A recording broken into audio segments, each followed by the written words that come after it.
Hello and welcome, I'm Bio, and this is the Liquid Games outro, where I'm going to be basically giving my 2 cents on every single game that we covered for this Liquid Games publishing set, and also give my ranking of the games, while also having that absolutely horrendous song that I made play as the final segment of this video. So yeah, let's go into the what I thought of each and every single one of the games. Only briefly though, only briefly.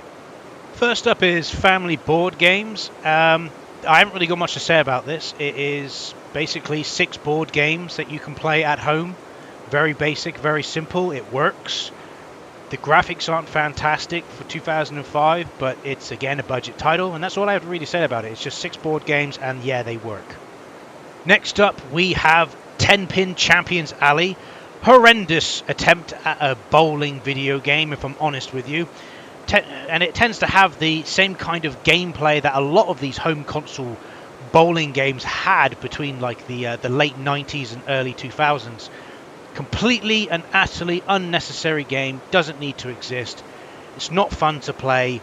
You'll be better off playing something like Wii Sports Bowling, something along those lines, because that works. It works when it's motion controls, or at least, you know, when they actually have decent controls and not have most of it down to luck or chance, or can you press this button fast enough?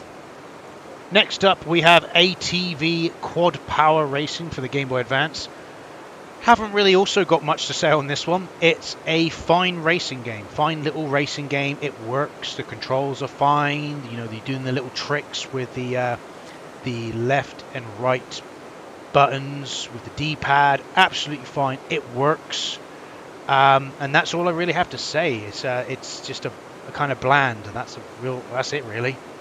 Next we have the Ultimate TV and Film Quiz. What a waste of a game this is. It's basically for what I consider to be absolutely hardcore film buffs that know anything and everything about films and TV, because, you know, I maybe got a couple of questions right just due to like picking random options, and only one of them I was certain on, which was a question about Peter Pan and where is it based, which is obviously in Neverland. How was I able to get, you know, a question like that makes sense, but a lot of these questions just seem a little bit too hardcore for what is the average film buff. Yeah, just completely and utterly pointless. Next up, we have Quest for Sleeping Beauty, a 3D Pac-Man variant that plays horrendously. Probably one of the worst games that we looked at out of the 10. It controls horribly. The camera doesn't know what the hell it wants to do with itself. And it's just boring. You know, what do we play? Like 4 levels, and they're all the same. Just collect these keys, collect these power-ups, dodge the spiders. Oh, exciting stuff. Yeah, just don't ever play this one. It's horrendous. Next up, we have Trickstar. I actually kind of enjoyed this game. If I'm not going to lie, the controls are quite nice. There's a little bit of variation, a little bit of skill involved. It seems that the tricks had been improved from what was available in ATV Quad Power Racing. Yeah, I was very, very surprised with this. Trickstar, actually a decent GBA racing game. Maybe I would have enjoyed it when I was younger. Just kind of wish that the only fault I could have against it is that it's got this rocking soundtrack for a GBA, but none of the music is used during the races, which in my opinion is just a letdown. It really could do with having that music blasting full volume while you're racing to, you know, bring the whole entire experience together.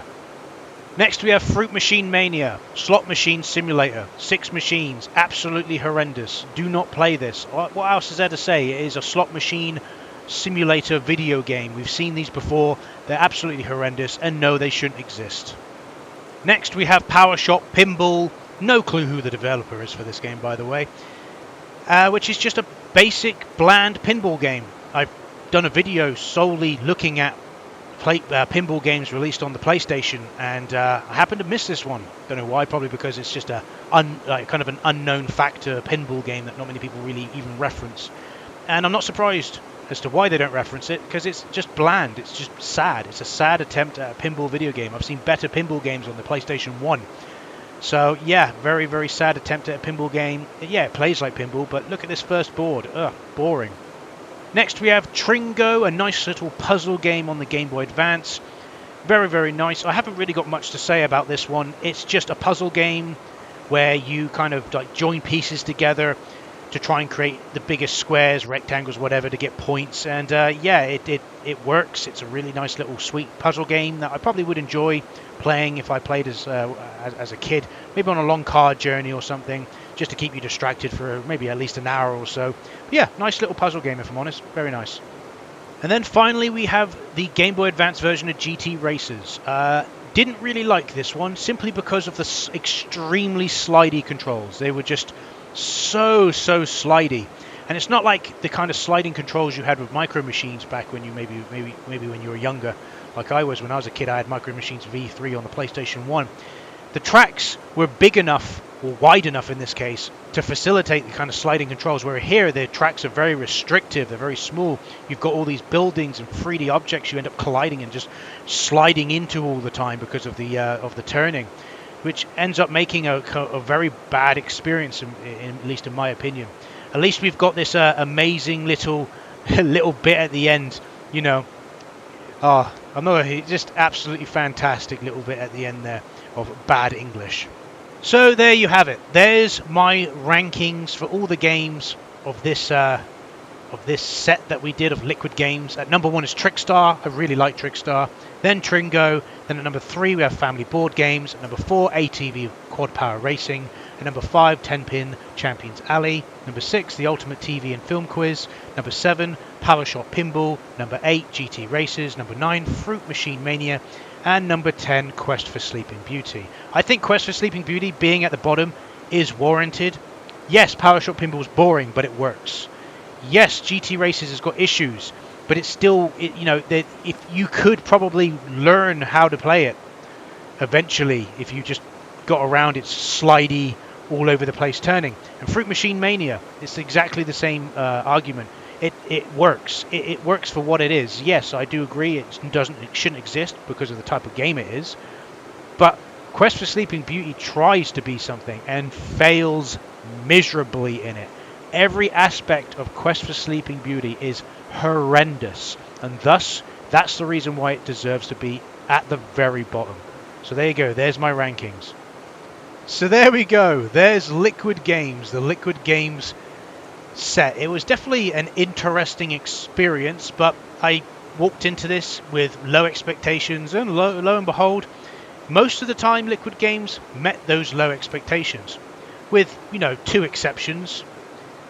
The only reason that Family Board Games is number 3 is because I could see some people having some fun with that if they're really into board games and they have no other type of video game on hand. Whereas with Tringo and Trickstar, they're actually fairly decent. I don't mind them. I would have probably enjoyed playing them as a kid. So yeah, I hope you've enjoyed the Liquid Games set. We're going to be moving on to something different next. And I'll leave you with the absolutely horrendous song that I made for Liquid Games. Thanks for watching the video. Please like and subscribe if you would like to. And I'll see you again. Let's go, got the time!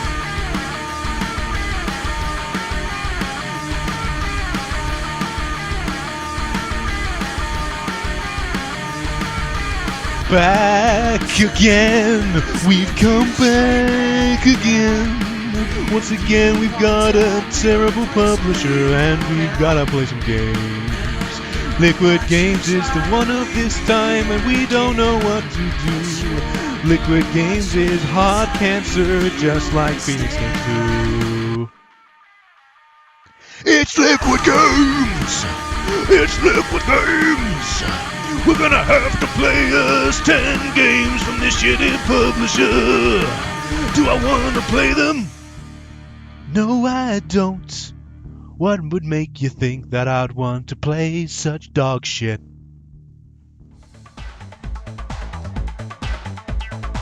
Now we're in a humpy beat. We're ready to beat these games. Gonna play these games, gonna beat them over the head with a stick, because that's what we do here on the channel. We're gonna beat these games, beat them with a stick, beat them over the head until they die, because it's necessary. These are Liquid Games. 10 games that we're going to be looking at for Liquid Games.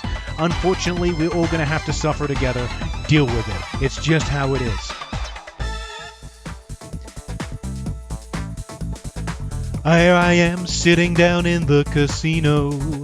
Gonna play me some slots, cause apparently that's what I have to do, because apparently, once again, we have another game that's a slot machine simulator. I don't know why I have to hold my hand in my head every single time I have to play these shitty games. I'm afraid for my life.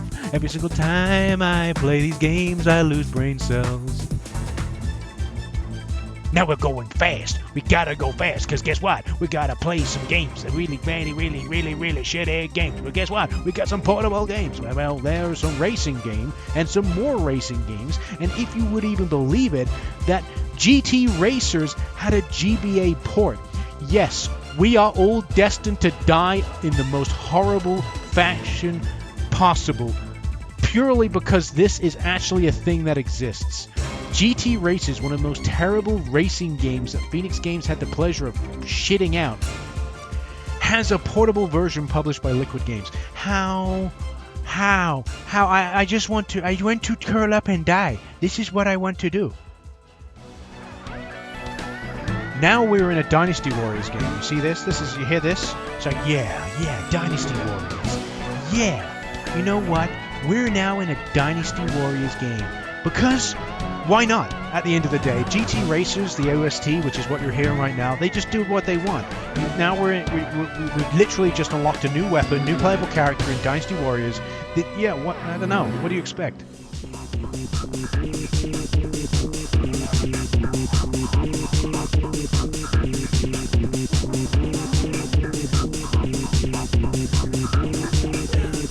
Welcome to the disco. My name is Disco Allen, an alien from outer space. I like to go to the disco to dance with Odile Homogets, cause I am a dancing king alien. I am grey and green and I may stink a little, but I dance like a pro. So come to me, my honeys, oh yeah. Come to me, my honeys, oh yeah. Grab me by the hand and I will take you by the waist and we will dance the night away.